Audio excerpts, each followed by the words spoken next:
तो 10वीं class CBSE board का रिजल्ट आ चुका है और बहुत सारे बच्चों के अच्छे नंबर आए हैं, बहुत सारे बच्चों के ऐसे भी नंबर आए हैं जैसे उन्होंने एक्सपेक्ट नहीं किए थे। तो हर तरीके का बच्चा यहां पर है। अब नंबर आ गए हैं, सारा माहौल सेट हो चुका है, लेकिन नंबर कैसे भी आए हो, चाहे ज्यादा आए हो या कम आए हो, हर एक बच्चे के सामने एक क्वेश्चन खड़ा है कि 10वीं क्लास के बाद उसको कौन सी स्ट्रीम लेनी है। और मैं आपको यह नहीं बताने आया कि आपको आर्ट्स लेनी है, कॉमर्स लेनी है, साइंस लेनी है। मैं दोस्त आपको एक ऐसी बात बताने आया हूं जो आप अगर जान जाओगे तो आप अपने दोस्तों को भी बताओगे कि सुन भाई सुन, इस बंदे ने क्या बोला है। और ये बातें हर कोई नहीं बताता। आपके लिए सबसे इंपॉर्टेंट इंपॉर्टेंट इंपॉर्टेंट बात बता रहा हूं। अगर तुम कंपेयर करते हो कि आर्ट्स, साइंस, कॉमर्स आपस में, तो इस कंपैरिजन को एक बार को साइड में छोड़ दो। आपका रिजल्ट आया है, आप एक दो दिन तसल्ली से सोचो, अपने दोस्तों के साथ टाइम बिताओ, अपनी फैमिली के साथ टाइम बिताओ और स्ट्रीम सिलेक्शन की कहानी बिल्कुल छोड़ दो। अब दोस्तों रिलैक्स करो, चिल करो, रिश्तेदारी में घूमने जाना है, फैमिली के साथ ट्रिप पे जाना है, जो भी हो सकता है वो चीजें करो। तुम्हारी 10वीं क्लास के मार्क्स तुम्हारा फ्यूचर कभी भी डिसाइड नहीं करेंगे, ये मेरी गारंटी है। मैं आपको आज बता देता हूं, जो 10वीं क्लास की मार्कशीट है ये सिर्फ डेट ऑफ बर्थ का एक सबूत बन के रह जाएगी तुम्हारी जिंदगी में, क्योंकि तुम बने हो कुछ बड़ा करने के लिए। मैं इस दुनिया में ऐसे तुम्हें बहुत सारे एग्जाम्पल दे सकता हूं जिन्हों की 10वीं के अंदर माटी बलित हो गई थी, 10वीं के अंदर अच्छे नंबर नहीं आए थे और उन्होंने अपनी जिंदगी में मचाया है, उन्होंने रिकवरी करी है। लेकिन ये रिकवरी कैसे होती है? ऐसे ही नहीं है कि दुनिया साइंस ले रही है तो तुम भी साइंस ले लो, दुनिया कॉमर्स ले रही है तो तुम भी कॉमर्स ले लो, दुनिया आर्ट्स ले रही है तो तुम भी आर्ट्स ले लो। ऐसे नहीं दोस्त, पहचानना पड़ता है कि अपने अंदर ऐसी कौन सी आग है जो मुझे आगे लेकर जाएगी, क्योंकि तीनों स्ट्रीम ऐसी है जिससे बहुत पावरफुल लोग निकलते हैं। क्या तुम पावरफुल बन पाओगे? तुम पावरफुल तब बन पाओगे जब तुम यह पहचानोगे कि हाँ यार, मैं इस स्ट्रीम के लिए बनाऊं और ये स्ट्रीम मेरे लिए बनी है। जब तुम्हारा बेस्ट कॉम्बिनेशन होगा ना, तब तुम्हारी लाइफ सेट होगी। वरना ऐसे भी एग्जाम्पल है इस दुनिया के अंदर जिन बच्चों ने ह्यूमैनिटीज ले ली और उसके बाद रिग्रेट किया, ये सोचा यार 11वीं और 12वीं में जाके ह्यूमैनिटीज मेरे लिए बनी नहीं थी। ऐसे भी लोग हैं जिन्होंने साइंस ले ली और ये सोचा 11वीं 12वीं में जाके यार साइंस मेरे लिए नहीं बनी थी, मैंने जबरदस्ती पीयर प्रेशर, फ्रेंड प्रेशर में आके साइंस ले ली, पड़ोसियों को देख देख के साइंस ले ली। कॉमर्स वाले भी ऐसे बच्चे हैं जिन्होंने कॉमर्स ले ली और ये सोचा यार ये तो मेरे लिए बनी नहीं थी, मेरे को तो कुछ और लेना चाहिए था। तो ये रिग्रेट तुम्हारी जिंदगी में कभी आना नहीं चाहिए। चाहे नंबर तुम्हारे कम हो, इसका मतलब ये नहीं है कि कम नंबर है तो ह्यूमैनिटीज लेनी है, एवरेज नंबर है तो कॉमर्स लेनी है। अब तुम टॉपर हो, हाईएस्ट नंबर है तुम्हारे स्कूल के अंदर, तो तुम्हें साइंस ही लेनी है, इसका कभी मतलब नहीं है। मार्क्स कभी भी जस्टिफाई नहीं करते कि तुम्हें कौन सी स्ट्रीम लेनी है, तुम्हारा दिल जस्टिफाई करता है तुम्हें कौन सी स्ट्रीम लेनी है। और stream selection is very important decision. मैंने बोला था कि आपको मैं नहीं बोलूंगा कि कौन सी स्ट्रीम लेनी है, बस मैं आपको यह बताऊंगा अगर आपके अंदर कुछ ऐसी आदतें हैं, आप अगर ऐसी कुछ कैरेक्टरिस्टिक्स और क्वालिटीज से फैमिलियर हो, तो आप इस स्ट्रीम के लिए बने हो और ये स्ट्रीम आपके लिए बनी है। शुरुआत करूंगा मैं सबसे फेमस, सबसे पुरानी साइंस स्ट्रीम के बारे में। दोस्त मेरे, आप देखो कि साइंस तुम्हें पसंद है, साइंस तुमको पसंद करती है, तो तुम साइंस ले सकते हो। और ये तुम देखोगे कैसे? बहुत सारी बातें हैं। जब तुम 11वीं 12वीं में चले जाओगे, साइंस की स्ट्रीम लोगे, तो तुम्हें यह पता लगेगा कि 9वीं 10वीं के बहुत सारे साइंस के कॉन्सेप्ट्स हैं जो तुम्हें आने चाहिए थे। तुम्हें मोशन के सारे लॉज आने चाहिए थे, एनर्शिया आना चाहिए था, तुम्हें ग्रेविटेशन के फॉर्मूलाज आने चाहिए थे, तुम्हें बायोलॉजी आनी चाहिए थी, केमिस्ट्री आनी चाहिए थी। अगर तुम्हें ये आती होगी तो 11th क्लास के अंदर तुम आगे बढ़ सकते हो साइंस को लेकर। ये सच्चाई है, इसमें कुछ भी बुराई नहीं है। अगर तुम बहुत परफेक्ट हो, 9वीं 10वीं तुम्हें बहुत अच्छे से आती है, तो तुम आगे कंटिन्यू कर लो साइंस को। वरना मेरे दोस्त 11वीं 12वीं में आप स्ट्रगल पक्का करोगे और कभी ना कभी आपको रिग्रेट करना ही पड़ेगा यार। लेकिन अगर आप इस बात के लिए प्रिपेयर्ड हो कि यार ये जो भी 9वीं 10वीं का था हम अभी कवर अप कर लेंगे, या जब जरूरत होगी तब कवर अप कर लेंगे और 11वीं 12वीं के अंदर मचा देंगे, तो गो फॉर इट। लेकिन आपको देखना पड़ेगा कि आपको ये केमिकल इक्वेशन बनाना पसंद है क्या, ये रिएक्शन करना पसंद है क्या, लेबोरेटरी आपको क्रेजी करती है क्या, क्या आप माइक्रोस्कोप में जब कोई सेल देखते हो, प्लांट सेल देखते हो, प्याज की झिल्ली देखते हो, आपको मजा आता है क्या? क्या आपको टेलीस्कोप से चांद देखना अच्छा लगता है क्या? क्या उसके अंदर तुम बहुत सारे एटम्स, मॉलिक्यूल, टिश्यूज ये देखकर चीजों में पसंद आता है क्या? तुम्हें ये जीवन पसंद आता है क्या? क्या तुम्हें ये बात रियलिस्टिक लगती है क्या? अगर तुम्हें ये चीजें पसंद आती है तो आप सोचो साइंस की तरफ जाने के लिए। लेकिन उसके विपरीत भी एक बार सोच लो, क्या आपको हिस्ट्री क्रेजी लगती थी? आप उस पानीपत के युद्ध में खुद को इमेजिन कर पाते थे? उस गांधी जी के रेवोल्यूशन में खुद को इमेजिन कर पाते थे? क्या आपने फ्रेंच रेवोल्यूशन में कभी खुद को इमेजिन किया कि तुम वहां पर रह रहे हो?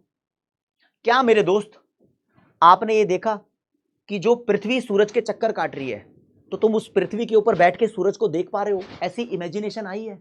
क्या ह्यूमैनिटीज वाली, आर्ट्स वाली फीलिंग आई है? अगर ऐसी फीलिंग आपके अंदर आ रही है तो आप आर्ट्स ले सकते हो। लेकिन मेरे दोस्त, अगर इन दोनों में से कोई भी फीलिंग नहीं आ रही या फिर मिक्स रिस्पॉन्स है और तुम्हें लीग से हटके कुछ करने की जरूरत है, तुम्हें कुछ नया जिंदगी में सोचना है, तुम सोच रहे हो यार कि मैं बचपन से ही सुनता आया हूं मम्मी पापा से, गोल्ड का रेट कभी बढ़ रहा है, सिल्वर का बढ़ रहा है, कभी गिर रहा है, ये हो क्या रहा है? इधर न्यूज में बोल देते हैं, पड़ोस में चर्चा होती है, शेयर मार्केट ऊपर नीचे हो गई है, ये क्या हो गया? अगर तुम्हें मनी क्रेज देती है, अगर तुम्हें लगता है कि यार ये बैंक का सिस्टम क्या होता है, अभी तक मैं बैंक नहीं गया हूं, लेकिन बैंक में आखिर होता क्या होगा, ये एम्प्लॉइज को जो नौकरी करते हैं इनको सैलरी देने का सिस्टम क्या होता है, गवर्नमेंट कैसे सैलरी डिसाइड करती है, ये टैक्स का सिस्टम क्या होता है, ये बड़ी बड़ी बातें हैं, बड़े बड़े लोगों की बातें हैं एक्चुअली, राइट? ये बड़ी बड़ी बातें ही आगे बड़ा जीवन बनाती है। अगर तुम्हें लगता है कि तुम्हें इसमें इंटरेस्ट है, तुम्हें यहां पर जाना है, तो तुम कॉमर्स के बारे में सोच सकते हो। लेकिन ट्रस्ट में, अब कॉमर्स के बारे में सरकार ने भी सोचा है। पहले जैसे ह्यूमैनिटीज और साइंस के सब्जेक्ट 8वीं 9वीं 10वीं में बच्चे पढ़ रहे थे, social studies, physics, chemistry, science, अब सरकार ने न्यू एजुकेशन पॉलिसी में ये देखा कि कॉमर्स बहुत ज्यादा रफ्तार पकड़ने वाली स्ट्रीम है, तो 9वीं क्लास इस बार अपडेट हुई है, 9वीं क्लास की एनसीईआरटी के अंदर कॉमर्स के चैप्टर डाल दिए। हाँ, कॉमर्स में फाइनेंस डाल दिया, पैसा, शेयर, म्यूचुअल फंड। भाई कॉमर्स के अंदर स्टार्टअप का बेस बना दिया। हाँ, और वो स्टार्टअप का बेस 9th क्लास से शुरू हो रहा है, एनसीईआरटी में डाल दिया। अगली बार 10वीं क्लास का सिलेबस चेंज होगा, वो उससे रिलेट हो जाएगा। तो आप तो ये देख लो कि कौन सी स्ट्रीम ट्रेंडिंग है और कौन सी स्ट्रीम आपको बहुत कंफर्टेबली वेलकम कर रही है।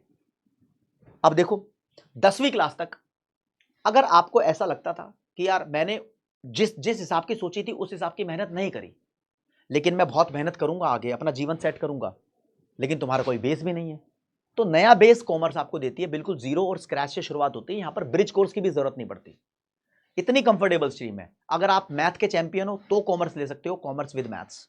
अगर आपको मैथ पसंद नहीं तो भी आप कॉमर्स ले सकते हो, कॉमर्स विदाउट मैथ। करियर तीनों स्ट्रीम में है भाई। साइंस करोगे तो साइंस के अंदर इंजीनियर, डॉक्टर बनने की कोशिश करोगे, इसके अलावा भी बहुत सारी चीजें। ह्यूमैनिटीज में जाओगे तो ह्यूमैनिटीज के अंदर बहुत सारे करियर ऑप्शन है, गवर्नमेंट जॉब सबसे ज्यादा लाइमलाइट में रहती है वहां पर। कॉमर्स में आओगे तो कॉमर्स में भी गवर्नमेंट जॉब्स भी है और स्टार्टअप भी है, बहुत सारी चीजें, मतलब सबके सब कुछ कर सकते हैं। बस आपको अपने आप को पहचानना है कि आप कहां हो।